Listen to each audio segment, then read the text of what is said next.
नमस्कार दोस्तों। आज काफ़ी दिनों के बाद मैं आया हूँ। बीच में थोड़ा समय नहीं मिल पाया था। कई लोग मुझसे बोल रहे हैं अपना जो मेरा रिसेंट रिसर्च पेपर है ईआईए से रिलेटेड उसको डिस्कस करूँ। तो आज मैं अपने उसी पेपर को डिस्कस करना चाह रहा हूँ। ये है वो पेपर। वैसे तो मैंने ईआईए के बारे में कई और वीडियो बना के रखे हुए हैं। अगर आपको देखना हो तो मेरे आप पुराने वीडियोस देख सकते हैं। ईआईए एक तरीके से आप कह सकते हैं कि वो मैकेनिज़्म है जिसके तहत कोई भी इंडस्ट्री सेटअप करने से पहले, कोई भी डेवलपमेंटल प्रोजेक्ट सेटअप करने से पहले आपको जो प्रिकॉशनरी स्टेप्स लेने होते हैं या पहले से पता करना होता है कि क्या ये प्रोजेक्ट एनवायरमेंटली सस्टेनेबल है कि नहीं, वही स्टेप ईआईए है। जब कोई भी प्रोजेक्ट इन्वायरमेंटली सस्टेनेबल हो, इन्वायरमेंटली वायबल हो, तभी गवर्नमेंट उसके लिए क्लियरेंस देती है। इसी ईआईए के मेथडोलॉजी का एक पर्टिकुलर एक सेक्शन है जिसको हम कहते हैं एनालिसिस ऑफ ऑल्टरनेटिव्स। ये एनालिसिस ऑफ ऑल्टरनेटिव्स क्या चीज़ है? बेसिकली एनालिसिस ऑफ ऑल्टरनेटिव्स अगर हिंदी में हम समझे तो एनालिसिस ऑफ ऑल्टरनेटिव्स यानी किसी भी चीज़ को करने के क्या क्या अलग अलग तरीके हो सकते हैं उनको एनालाइज करना। यानी अगर आप एक प्रोजेक्ट लगा रहे हैं, एक डेवलपमेंटल एक्टिविटी कर रहे हैं, तो उसके क्या क्या अलग अलग ऑल्टरनेटिव हो सकते हैं उनको तलाश करना। ये एक बहुत ही महत्वपूर्ण पॉइंट है। इतना महत्वपूर्ण पॉइंट है कि जब ईआईए का डेवलप हो रहा था उस समय जो एक्सपर्ट्स थे उन्होंने इसको ईआईए का हार्ट यानी ईआईए का दिल कहा था। ईआईए की आप कह सकते हैं कि जान एक तरीके से है एनालिसिस ऑफ ऑल्टरनेटिव। तो इस पेपर में मैंने देखा कि भारत में ऑयल और गैस के जो अपस्ट्रीम प्रोजेक्ट्स हैं, बेसिकली मैंने एक्सप्लोरेशन और डेवलपमेंट से जो रिलेटेड जितने भी ऑयल एंड गैस एक्सप्लोरेशन और डेवलपमेंट से रिलेटेड जितने प्रोजेक्ट हैं उनमें से जो इम्पोर्टेंट जो भी प्रोजेक्ट्स जो किए गए हैं पिछले लगभग 20 साल में, उनको मैंने लिया था स्टडी के लिए और ये देखने की कोशिश की कि क्या इन प्रोजेक्ट के क्लियरेंस लेने से पहले इनमें एनालिसिस ऑफ ऑल्टरनेटिव किया गया है कि नहीं। यानी इन प्रोजेक्ट्स को करने के तरीके जो हो सकते हैं अलग अलग, क्या उनको देखा गया है कि नहीं। अब इसमें मैं एक बात और जोड़ देता हूँ, एनालिसिस ऑफ ऑल्टरनेटिव्स को भी और अच्छे से डिफ़ाइन किया गया है। अलग अलग देशों में अलग अलग तरीके से डिफ़ाइन किया गया है। इसमें आप ये देख सकते हैं कि क्या हम जगह का कोई ऑल्टरनेटिव ले सकते हैं कि यानी अगर आपका एक जगह में आपको फिक्स आपने प्लान किया है तो क्या उस जगह का कोई ऑल्टरनेटिव हो सकता है कि नहीं। या अगर आपने एक पर्टिकुलर टेक्नोलॉजी को ध्यान में रखते हुए उस प्रोजेक्ट को सोचा है, मैं प्रोजेक्ट प्रोपोनेंट के पर्सपेक्टिव से बात कर रहा हूँ, तो उस टेक्नोलॉजी का कोई ऑल्टरनेटिव हो सकता है कि नहीं। या अगर जैसे इन केस अगर आप उस पेपर में देखें, उसमें मैंने ये देखा कि जैसे अगर आप एक पाइपलाइन अगर ले कर रहे हैं, बिछा रहे हैं, तो उस पाइपलाइन को बिछाने के क्या अलग अलग रास्ते हो सकते हैं कि नहीं। इस तरीके से कोई भी प्रोजेक्ट के विभिन्न पहलुओं को आप जांच कर सकते हैं, उनमें अलग अलग ऑल्टरनेटिव क्या हो सकते हैं वो आप जांच कर सकते हैं। तो स्टडी से जो चीज़ निकल कर आई वो ये कि भारत में ऑयल और गैस के प्रोजेक्ट्स के इन्वायरमेंटल क्लियरेंस देने से पहले जो ईआईए किया जाता है उनमें एनालिसिस ऑफ ऑल्टरनेटिव्स की हालत बहुत ज़्यादा अच्छी नहीं है।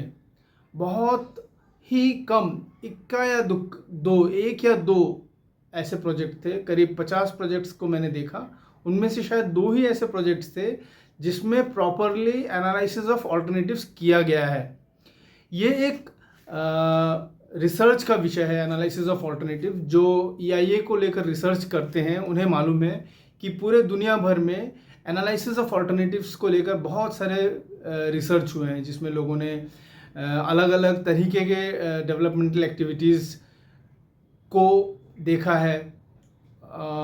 एनालिसिस ऑफ अल्टरनेटिव में अलग अलग पहलुओं को देखा है, जैसे कि मैंने अभी कहा टेक्नोलॉजी हो गया, साइट हो गया, या रूट हो गया। इस तरीके से अलग अलग पहलुओं के ऊपर किया है, और करीब 20, 25, 30, 40 सालों से ही इसके ऊपर अलग अलग तरीके से रिसर्च हो रही है।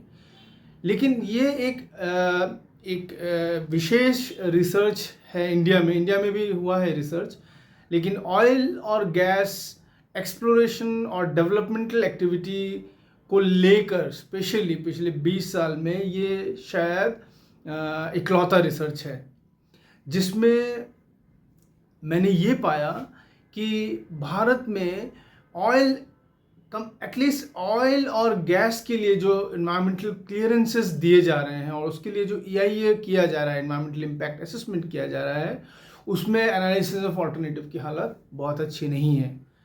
क्योंकि मैंने ये पाया कि पूरे 300 350 पेजेस के EIA रिपोर्ट में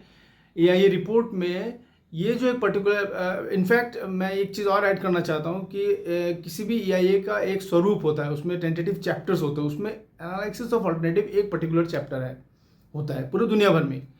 तो मैंने ये पाया कि इस पर्टिकुलर चैप्टर को बहुत ही अनदेखा इस तरीके से किया गया है जिसमें कोई ज़्यादा एफर्ट नहीं लगाया गया है। किसी जगह पे मैंने देखा कि ये पूरा इंटायर चैप्टर एक पेज में कंप्लीट हो गया है, ज़्यादातर में 2 या हद से ज़्यादा 3 या 4। शायद एक ही प्रोजेक्ट था जिसमें मुझे 7 पेजेस मिले इस पर्टिकुलर चैप्टर को, बाकी ज़्यादातर केसेस में मुझे 2 से 4 पेजेस ही मिले। नाम के लिए ये चैप्टर होता है, होना ही पड़ता है, लेकिन इसके अंदर की ट्रीटमेंट की बात मैं कर रहा हूँ वो बहुत ही कम तरीके से, या जिसको कहें कि न के बराबर इस तरीके से ट्रीट किया गया है। एनालिसिस ऑफ अल्टरनेटिव क्यों इम्पोर्टेंट है? एनालिसिस ऑफ अल्टरनेटिव इम्पोर्टेंट इसलिए है क्योंकि किसी भी प्रोजेक्ट को स्टार्ट करने से पहले आपके पास वो समय रहता है, वो अपॉर्चुनिटी रहती है, वो पैसा रहता है, वो मैन पावर रहती है जिसको यूज़ करते हुए आप उस प्रोजेक्ट को अच्छे तरीके से करने का रास्ता आप ढूंढ सकते हैं। जैसे मैं अगर आपको उदाहरण दूं कि हमें एक हाइड्रोइलेक्ट्रिक पावर प्रोजेक्ट बनाना है और साथ ही में उसके पीछे एक रिजर्वायर बनाना है, तो नदी में कई सारे जगह हो सकते हैं जो प्राइमरीली इंजीनियर्स का काम है, लेकिन उसमें भी कई सारे ऑप्शन हो सकते हैं कि किस जगह अगर हम डैम को बनाए, रिजर्वायर को बनाए, तो सबसे कम नुकसान पर्यावरण को हो सकता है, सबसे कम नुकसान बायोडाइवर्सिटी को हो सकता है, सबसे कम नुकसान लोगों को हो सकता है, यानी कम से कम लोगों को विस्थापित करने की ज़रूरत पड़े, या कम से कम पेड़ पौधे या जानवर डूब क्षेत्र में आ जाएं। तो ये जो हमारे पास जो ये अपॉर्चुनिटी है, ये हम एनालिसिस ऑफ अल्टरनेटिव के ही समय में हम इसको, या उसी चैप्टर में हम इसको अच्छे से ट्रीट कर सकते हैं, उसी समय उसको हम देख सकते हैं। जैसे कि मैंने पहले भी कहा है, अलग अलग इंडस्ट्रीज़ को लेकर भी एनालिसिस ऑफ अल्टरनेटिव्स पे रिसर्च हुआ है। डैम्स के ऊपर हुआ है, ऑयल एंड गैस पे हुआ है, और भी कई सारे प्रोजेक्ट्स को लेकर हुआ है। लेकिन दुनिया भर में ही इसकी हालत थोड़ी सी कमज़ोर है, लेकिन भारत में तो इसकी हालत काफ़ी ज़्यादा कमज़ोर है। एटलीस्ट ऑयल और गैस के जो अपस्ट्रीम सेक्टर में यही निष्कर्ष निकल कर आया है इस पेपर से। मैं आने वाले वीडियोस में आपसे एनालिसिस ऑफ अल्टरनेटिव्स के कुछ ऐसे अच्छे उदाहरण आपके समक्ष पेश करूंगा कि किस तरीके से ऐसे भी EIA रिपोर्ट्स हैं जिसमें इस एनालिसिस ऑफ अल्टरनेटिव को बेहद ही अच्छे और साइंटिफिक तरीके से देखा गया है, परखा गया है, और जो सबसे अच्छा ऑप्शन था उसको सिलेक्ट किया गया है। वो ऑप्शन क्या था, उसे क्या बेनिफिट थे, उसके लिए क्या जोग्राफिकल स्टडी की गई है, क्या एनवायरमेंटल स्टडी की गई है, क्या और किस तरीके से स्टडी की गई है, इकोलॉजिकल स्टडी की गई है, वो सभी मैं आपको आने वाले कुछ वीडियोस में दिखाऊंगा, ताकि ये चीज़ आपको और भी अच्छे से समझ में आए।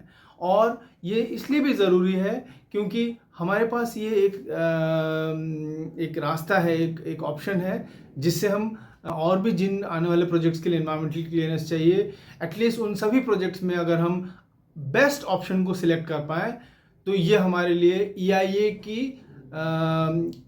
जीत हम कह सकते हैं, या उसका सबसे अच्छा सही मायने में EIA किया गया है, हम ये कह सकते हैं। धन्यवाद।